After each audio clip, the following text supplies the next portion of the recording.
You sicken me. The Narcissist and Illness.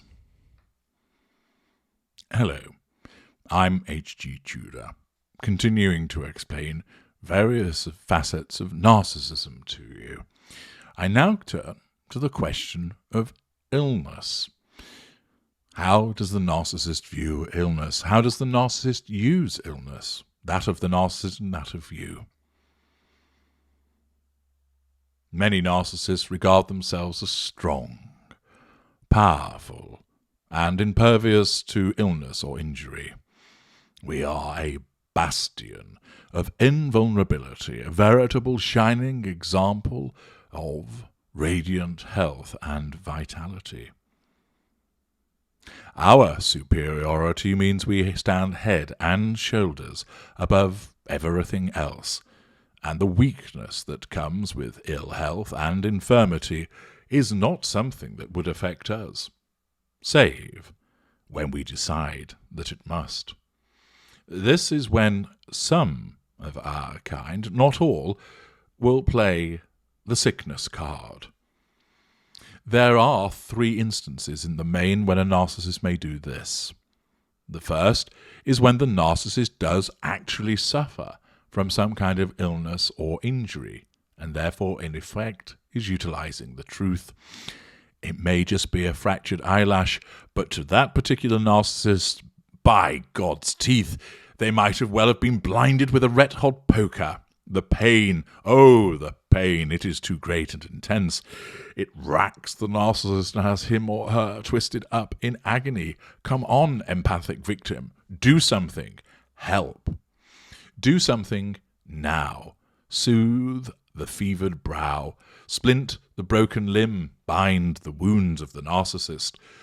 You must drop everything and anything. Forget being at work today. You are going to have to call in and excuse yourself, no matter how inconvenient it is to you. This is demonstrative, of course, of the narcissist's need to control you, triangulating you with this terrible illness or injury for the purposes of asserting control and drawing fuel from you by virtue of your response. Our narcissism draws upon your desire to fix and to heal, your compassion, your caring, all of these empathic traits. It doesn't matter how inconvenient it is to you. We don't care about that. You are now required to don a nurse's outfit and do your best Florence Nightingale impression for us. This slight snuffle is pneumonia, you know.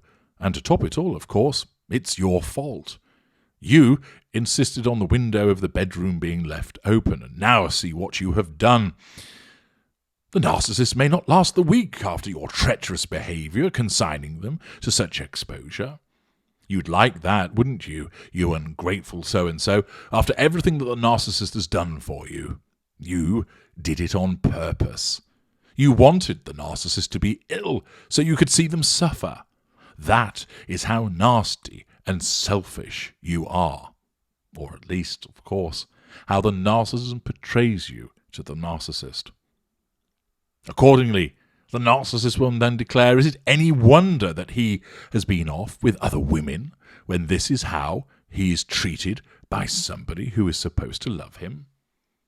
Yes, the smallest spot, minor ache and slight cough are all that is needed for some narcissists to declare that they are on their death beds. It is good for several uses.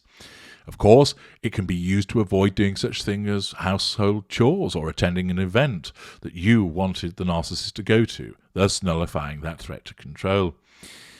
Secondly, it means that you must give the narcissist plenty of attention by looking after the narcissist. Those soothing words and hot water bottles brought to the bedside all, of course, provide the narcissist with fuel. Thirdly, the narcissist is then able to provoke you by being demanding and castigating for you not living up to expectations. You didn't bring that hot lemon drink soon enough, you're told, or these are the wrong pills. The narcissist will also triangulate you, comparing you to others. My mother would do a better job of looking after me than you do. All of which, of course, is subconsciously, where an unaware narcissist, designed to cause a reaction from you and keep you under control. The second occasion on which the sickness card could be played is when you are ill or injured. With certain narcissists, the stance is, we're not here to look after you. Good Lord. Not at all. Why should we? That isn't our role. We're too busy doing other things, namely asserting control and drawing fuel and getting those character traits and residual benefits. We haven't got time to hang around nursemaiding you. No, that doesn't serve our purposes at all.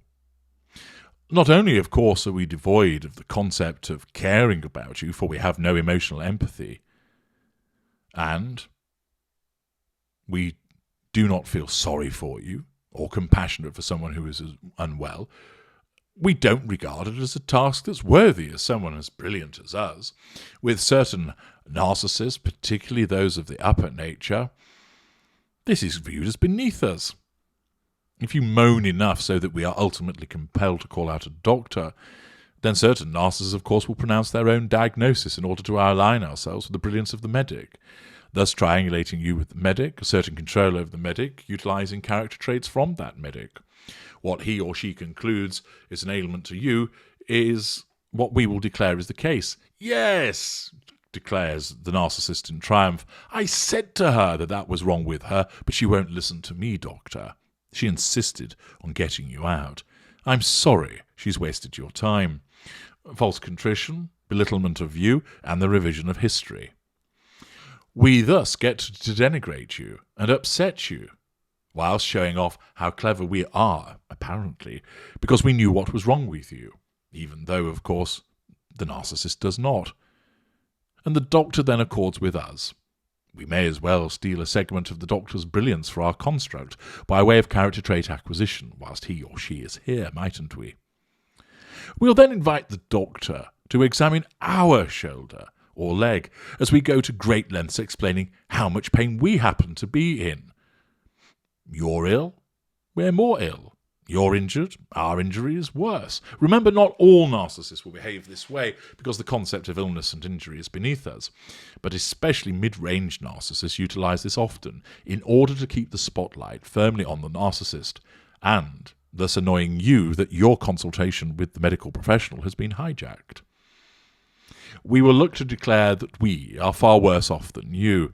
You have a cold, well, the mid-range narcissist has flu. Of course, it'll also be used as an opportunity to accuse you of attention-seeking, throwing in a bit of projection. Projection as we point out how selfish you are for being ill when we're also unwell. Most narcissists, unless they're operating through false compassion, have no interest in tending to you, and thus the situation has to be made all about the narcissist. Indeed, the narcissism will cause the lesser or mid-range narcissist to fake an illness or an injury in order to trump yours. The third reason that a narcissist may play the sickness card is when the narcissist is low on fuel. There may be any number of reasons why this state of affair has arisen. It might be that you're getting wise to the narcissist's manipulative behaviour, and therefore you are not reacting as often, so that the level and quality of fuel that you provide has become reduced. It might be as well that the narcissist is feeling a natural dip in energy levels and thus experiencing some degree of vulnerability, which results in the narcissist's resources being stretched rather thin. This impacts upon the ability to assert control and draw fuel. This diminution in fuel reduces the power of the narcissist and risks the consequence that the craven creature that lurks within seeks to escape and makes itself heard. When this happens, the creature's whisperings remind the narcissist of the weakened self. We are not ill, we're not injured, but the narcissist is feeling weakened as if they are ill or injured, and in the circumstances the narcissism translates that into illness or injury. Therefore, the narcissist plays the sickness card in order to obtain, in effect, an emergency injection of fuel from you, or whoever might else be to hand. As an empathic individual, of course, as the victim of choice, you are programmed to respond to this, and often cannot resist the opportunity to flex your empathic trait of caring and compassion in order to help out the narcissist and nurse the narcissist. The attention that you then lavish upon the narcissist patient naturally demonstrates that you're under control and provides huge amounts of fuel. And this enables the narcissist to feel more powerful again. The creature's catcalls fade, as he is subsumed within the prison of the constructed edifice once again. The narcissist subconsciously feels supreme once more. Weakness lifts thanks to this provision of fuel from you, and this has been instigated by the playing of the sickness card, most notably done by mid-range narcissists. This is done by them to garner sympathy from you, from family and friends, and also from health professionals. The favourite ailment of the narcissist, of course, is that of the invisible variety: depression, a stomach pain, or a bad back. Narcissists are invariably decent actors and ham up the suffering. The portrayal of the poor sick self would please Ferris Bueller.